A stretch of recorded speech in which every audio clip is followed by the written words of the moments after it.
വൈദ്യുതി പ്രതിസന്ധിക്ക് പരിഹാരം കാണാൻ 1 കോടിയിൽ പരം രൂപ ചെലവ് ചെയ്ത് 100 കിലോവാട്ട് ശക്തിയുള്ള സൗരോർജ്ജ പ്ലാന്റ് സ്ഥാപിച്ച് കാഞ്ഞിരപ്പള്ളി അമൽ ജ്യോതി എഞ്ചിനീയറിംഗ് കോളേജ് സംസ്ഥാനത്തിന് മാതൃകയാവുന്നു. 3000-ഓളം വിദ്യാർത്ഥികളും 300-ഓളം അധ്യാപകരുമുള്ള ഇവിടെ 2000 വിദ്യാർത്ഥികൾ ഹോസ്റ്റലിൽ തന്നെയാണ് താമസിച്ചു പഠിക്കുന്നത്.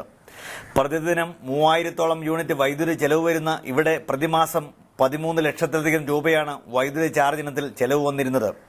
ഞങ്ങളുടെ ആശയം എഞ്ചിനീയറിംഗ് കോളേജ് മുഴുവനും അതിൻ്റെ എല്ലാ ഡിപ്പാർട്ട്മെൻറ്റുകളിലും ഹോസ്റ്റൽ ഉൾപ്പെടെയുള്ള മുഴുവൻ സ്ഥലങ്ങളിലും ഈ സൗരോർജ്ജം സ്ഥാപിക്കുക എന്നുള്ളതാണ്.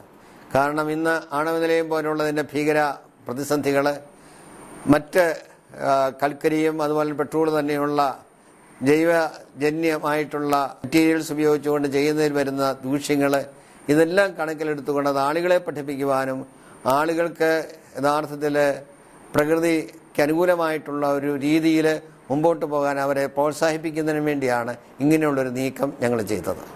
സൂര്യപ്രകാശം സുലഭമായി ലഭിക്കുന്ന 7000 ചതുരശ്രയടി സ്ഥലത്താണ് 432 സോളാർ പാനലുകൾ സ്ഥാപിച്ചിരിക്കുന്നത്.